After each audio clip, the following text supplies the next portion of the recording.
Right. Hi, everyone. Thank you for that introduction. I don't think we need to introduce ourselves any further. That was very thorough and researched.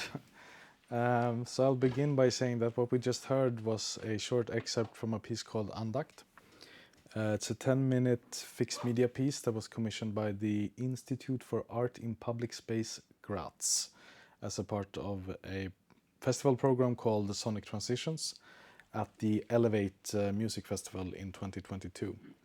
And it was composed for and played in the Graz Mausoleum on an ICO speaker that you, up until recently, saw on that, on that projection.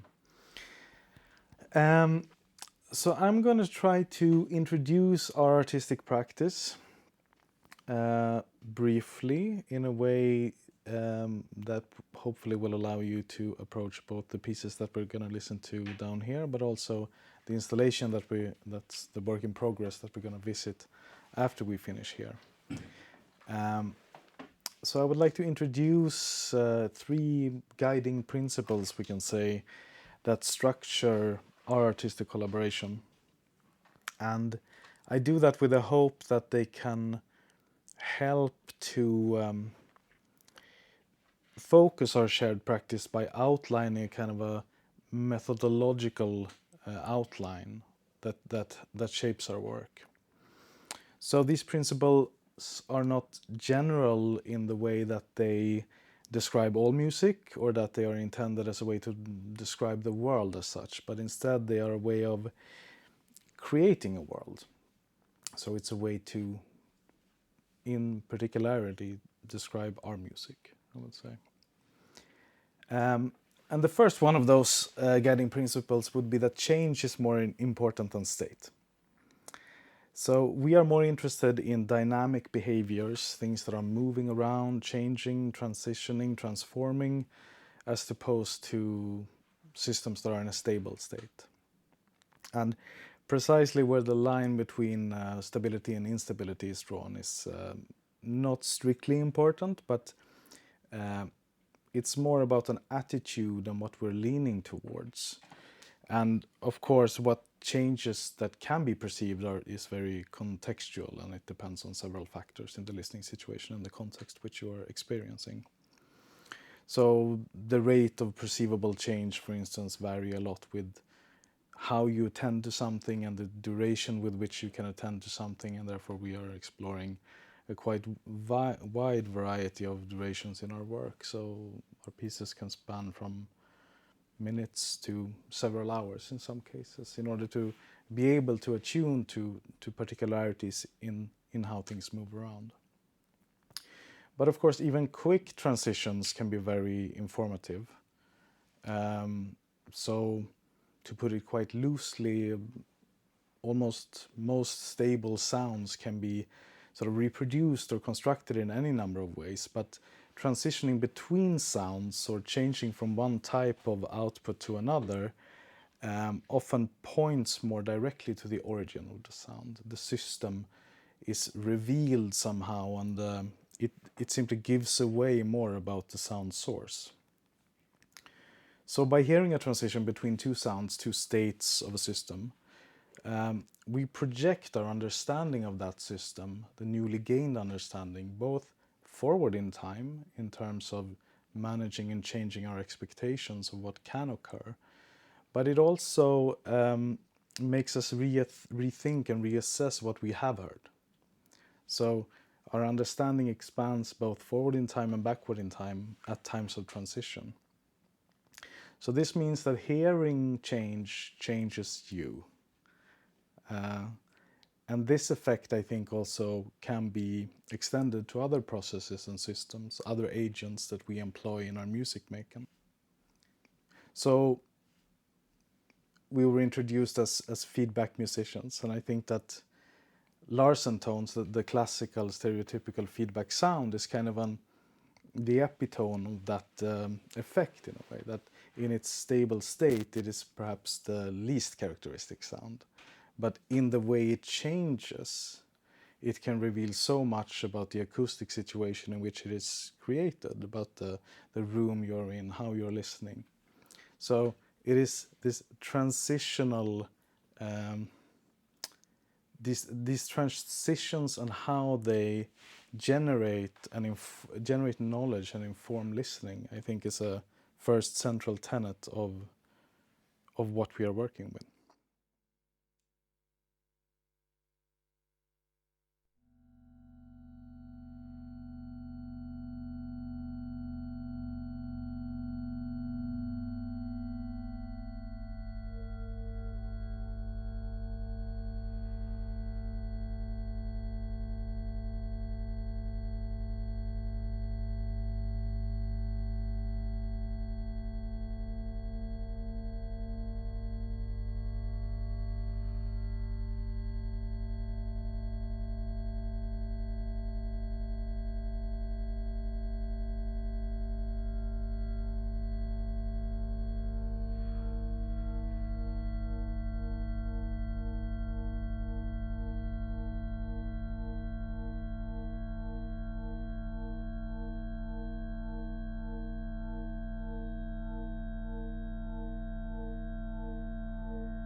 So that was a piece called IEM. That was recorded in the Cube at IEM, which you clearly can hear if you've been to the Cube. It's a very distinct sound. It's a small excerpt. The full piece is 43 minutes long. It's from a release called Interferences that came out in 2019. So the second guiding principle that I would like to put forward is that the best reason to change is that if you experience change. So interconnectedness and complexity means that change can affect change. Actors change because they experience change. You have cumulative effects. And this would be in opposition, perhaps, of change that I find less interesting if it is prescribed a priori as a kind of precomposed structure that is disassociated from the experience now. So when we compose these network of agents that make our music, and we also engage with those networks as performers, we also try to impose restrictions and rules on our own behavior and our performance that are similar to the rules and algorithms that we subject our digital or electroacoustic agents to. So to listen for change, to act by reacting to change, and to act with care. So what you're creating with this interconnectedness is a kind of ecosystem or a kind of communal social network that together create these pieces. And by acting on the change of someone else, someone or something else, you're also empowering or validating that change. So one is in a way providing consequence to an act, acknowledging it and making it matter, so to speak. So if you act without consequence as an aesthetic gesture, I think that is somehow problematic, and I like to think that in reacting, we're also creating a kind of ethics of attention. So this is something that we'll come back to later.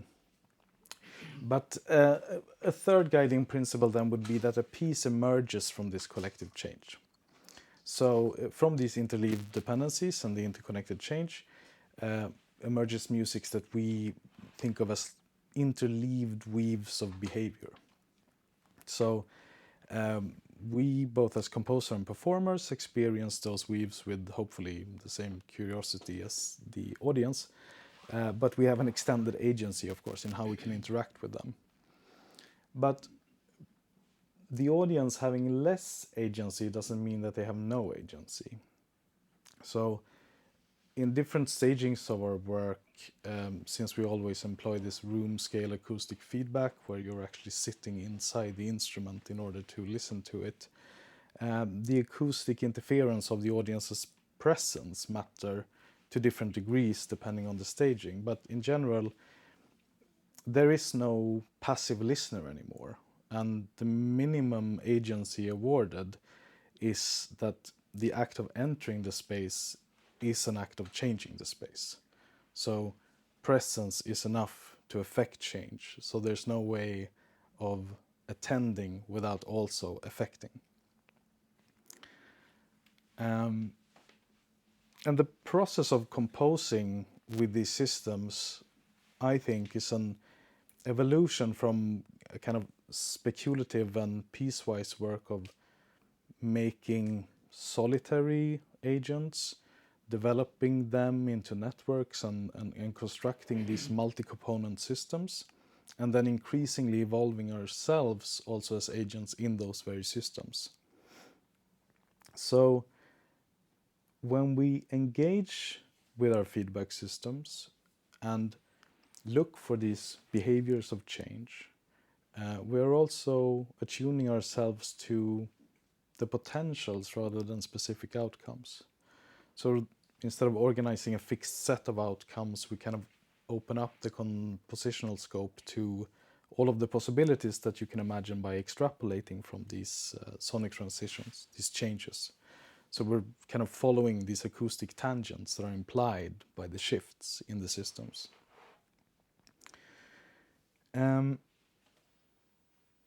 When we do that, it is always hard to strike the correct balance between predictability and uncertainty.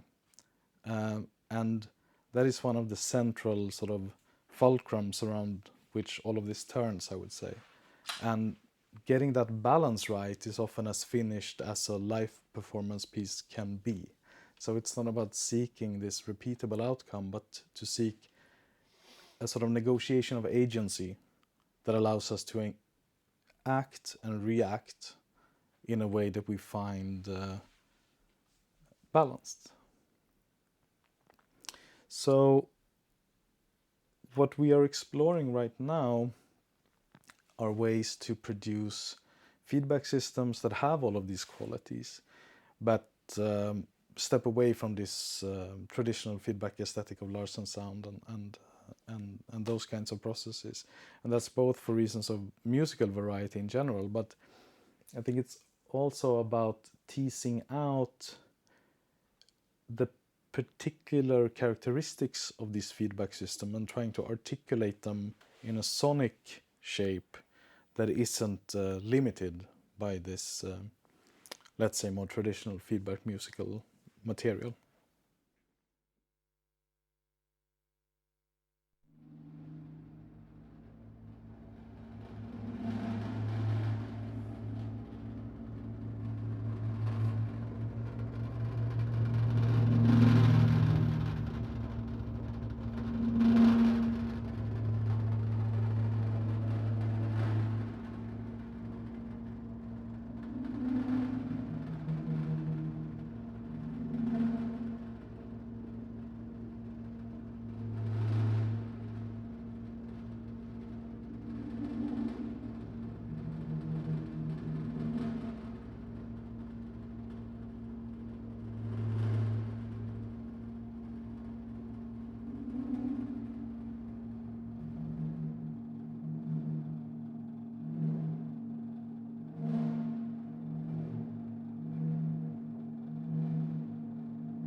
What we just heard was an excerpt from Null Libidem, which is a site-specific performance that never happened in a place that doesn't exist.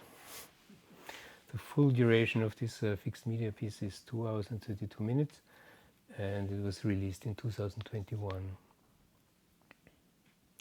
What Ludvig has described, the concepts that inform our practice, could be applied in an infinite number of different ways.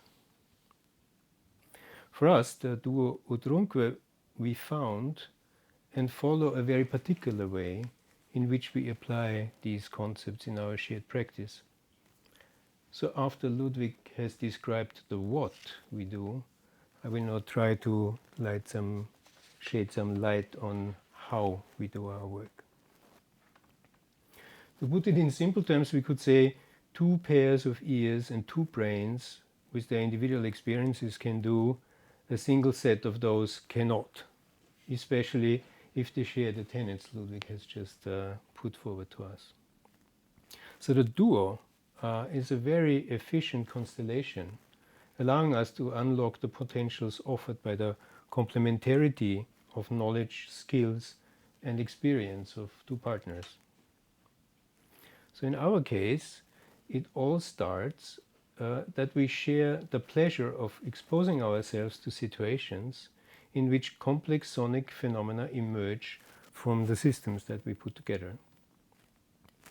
And although I'm talking about the how, there's already a kind of a why looming that maybe we also get to later in a discussion, because this approach reflects how we think about how the world is put together, how we make sense of the world as individuals in this infinitely complex dynamical system, how we engage with the world understood as such a system, how we imagine and play our roles in that world. So in order to make musical sense of the phenomena emerging from the particular situations we set up, which is the loudspeakers and the microphones set up in a particular way, in a particular room, connected to some digital signal processing. So these phenomena, in order to make sense of them, we need to set up a speculative and empirical process that needs to be staged such that we can decide together how to negotiate the possibilities that derive from this situation that we have created. So in attending to and intervening with the processes we stage, we try to get a sense of what is possible with them, what their behavior is, and which identities they may assume in our experience. So designing and navigating such a process, which is what we understand by composition, is a daunting task for one person alone. So again, put in simple terms, to stay on track, one needs a partner. Alone, the risk to get lost in this infinite number of possibilities that we create is very high, and the process could easily derail.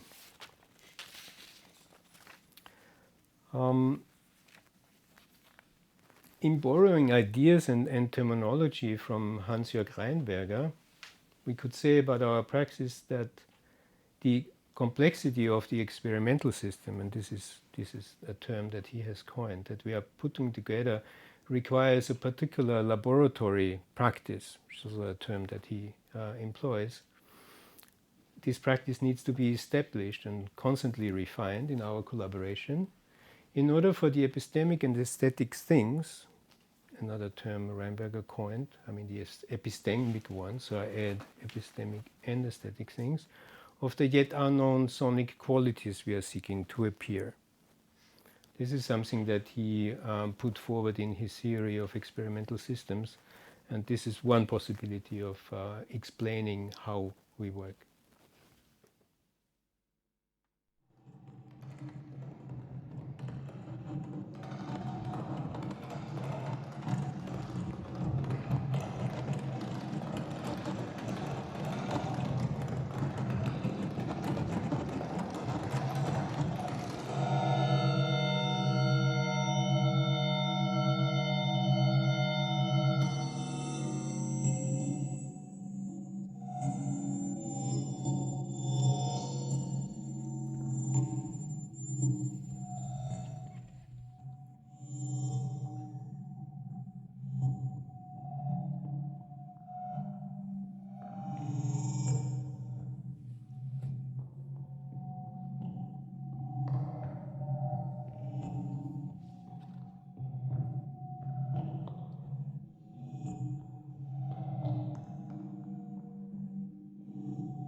What we just heard was an excerpt of Rundgang, which is a 20-minute electroacoustic piece that was commissioned from utrumque for the GRM Acousmonium in 2020. Let me come back to what I call the laboratory, the laboratory practice, sort of leaning on Reinberger's ideas. So for us, this practice implies that speculations about the behavior of the systems we establish need to be formulated and tested in thought experiments as much as performed in situ. So this we are honing our skills to predict what a change may incur in a particular situation and how we want to cater for it in carefully intervening with those systems. At the same time, we are constantly renegotiating the ways in which we make ourselves part of those systems when we are composing. So how we intervene, what the rules are that we establish for those interventions. So it is this need to communicate about the process at hand in order to maintain and shape it, intervene with it, that forces us to formulate our experiences and make them a shared experience and perspective. Only these formulations and experiences also put us into the position to design and to develop the particular software tools, you may call them instruments, we need to do for what we do. And there's a last point I would like to make. It may take much time, as Ludvig has already hinted at, to attend at the unfolding of complex processes emerging from dynamical systems. So this applies both to the compositional process and to the performance process. So being patient and careful with ourselves and the processes we work with is kind of a central aspect of our work. So many options have to be considered. Many results need to be discarded until a collective decision can be taken on what retains as a part of our music.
So this was an excerpt from work, which is a concert installation that was commissioned by the 2022 Elevate Festival in Graz and performed at the Forum Stadtpark, which you have seen in the image.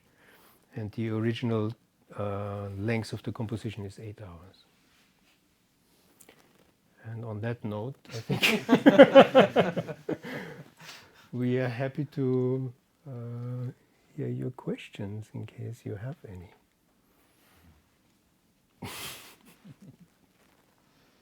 Before we go upstairs and listen to our latest explorations. I have a question. Please. Thank you very much for that really interesting and well spoken talk. I wonder about the level of composition you bring into your. You say it's these are dynamic systems and they have some mechanisms of auto-regulations maybe, but still then there is a margin of decision of how they auto-regulate themselves, and there's sometimes I heard sounds which had something like gestures, and some others rather not, more on a drone level, let's say. Are these objects that you are discussing when you're working on a installation or composition, or is this maybe more the result of the specific room acoustics? Maybe you can develop a perhaps first of all, as I'm understanding your question, I think it's important to say that, of course, we are the origin of these systems, and they are completely artificial. So it's like we, of course, create this situation, which we then explore. But the creation of that situation is not naturally given or emerging externally from us. But so that's perhaps the first part of your question, that it's, of course, very much, like Gerhard said, a compositional process in setting up these systems where a lot of artistic decisions are made, where we can be highly opinionated, of course. But I think the balance there that I spoke a little bit about is to retain then qualities or characteristics in the system that can still engage, you yourself find engaging when the time comes to perform with them. So many things are, at least statistically, decided in the sense that they are more likely to occur. But because of the volatility of the systems, indeed, in 10 minutes, maybe everything will work differently, just because each of you bring sort of a third of a square meter of equivalent absorption area into the space, right? I don't know. And I'm a little excited about that.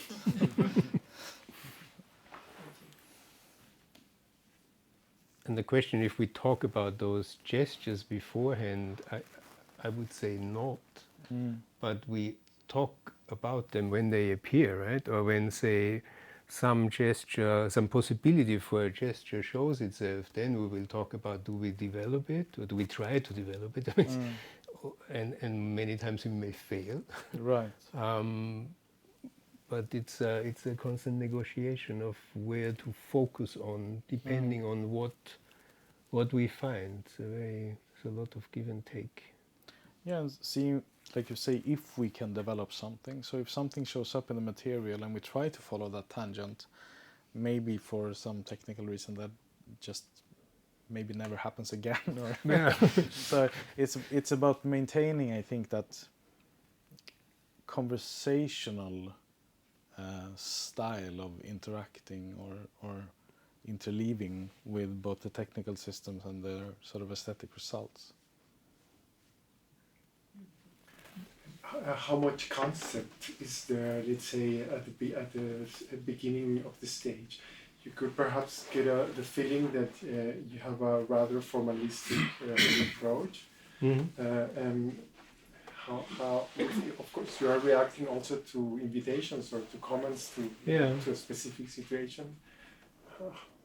I mean, they are evolving, right? This conceptual space, like this opportunity here to talk to you, of course, triggers certain questions for us, right? Because suddenly we sit in front of you and we have to talk about this music, which in certain ways is very difficult to talk about because there are so many things we don't even know ourselves, right? But of course, there's a whole lot of things we know and we do, which are also not so interesting to talk about, right? Because they are technical details or so I would say the conceptual framework is evolving through the practice. I think there's no, maybe these more general things that we have tried to talk about today, they probably were there from the beginning, right? A certain curiosity of sort of throwing oneself into these situations. Maybe this ability or also pleasure in listening for hours to something that nobody else would ever sustain, right? Because But I also take your question in the sense that the conceptual in some way always precedes the practical in this experimental system. So the laboratorial practice, of course, is a kind of conceptual reaction to a situation. So if we get a commission from the Cosmonium, that many things are already given, right? And many things can be struggled against, and or you buy into it. And so there's, of course, already before we start to experiment with something that actually has acoustic properties, there's conceptual work. And in order to inform basically where the practical laboratorial exploration should begin. That might be revised, of course, depending on those results. But I think that there is a conceptual approach. For each piece, there's a certain framework that we come up with when we start thinking about it or designing the possibilities. Yes. For example, before we came to the shape of the instrument that Peter has built for us, I mean, there were hundreds of ideas about mobiles and complicated setups. I mean, if one thinks about the mobile, then all kinds of things come to mind, and we started simulating those mobiles. Right. And in order to only find out that the most interesting thing is to have one speaker, because everything else is so complex. At least at the stages at to which we are. Yeah, but indeed, reduction is an issue in your work. You see that in settings, so it's a process of taking things away, just trying to get a sense of an idea. So yeah, and that's also like with this sort of capacity to sort of the limits of perception in a way. So if you really want to engage with complexity in one aspect or in one dimension, reduction in other dimensions might be necessary, both as a performer and as an audience member, to really get to that little characteristic that you're trying to explore. But if there's too much going on at the same time, maybe your capacity to attune to that will be different. And are you always the performers of your pieces? Yes. So far, yes. Well, we had one intervention by a dancer in one of the pieces. Yeah. But that was also rather reduced. So he sort of plugged in a microphone at the beginning of the piece, and then he sat on a chair on stage for 20 minutes, and then he unplugged it. That was the piece of Rundgang that you have heard. So yeah. We can maybe further develop that. The distributed performative practice has room to grow, let's say. But we will probably work with this person, dance performer and choreographer from Vienna, Alexander Gottfarb. Referring to your last example, was that intended, because you said the length was about 8 hours, so is that intended like a composition, or is it intended as a sound installation? that was very confusing, right? Because I called it a concert installation, and then I said the composition is 8 hours long. So maybe you can clarify. Yeah. So again, that's a reaction to an invitation. So we had this beautiful building, the Forum Stadtpark, and we had a sort of 15-hour exhibition time divided up into 3 slots for over 3 days. And we composed a kind of skeleton system that had that repeated on an 8-hour period that ran throughout those 15 hours. And then we intervened and also performed on top of that system. That was supposed to happen once a day, but we ended up just being there for 15 hours, basically playing all the time. So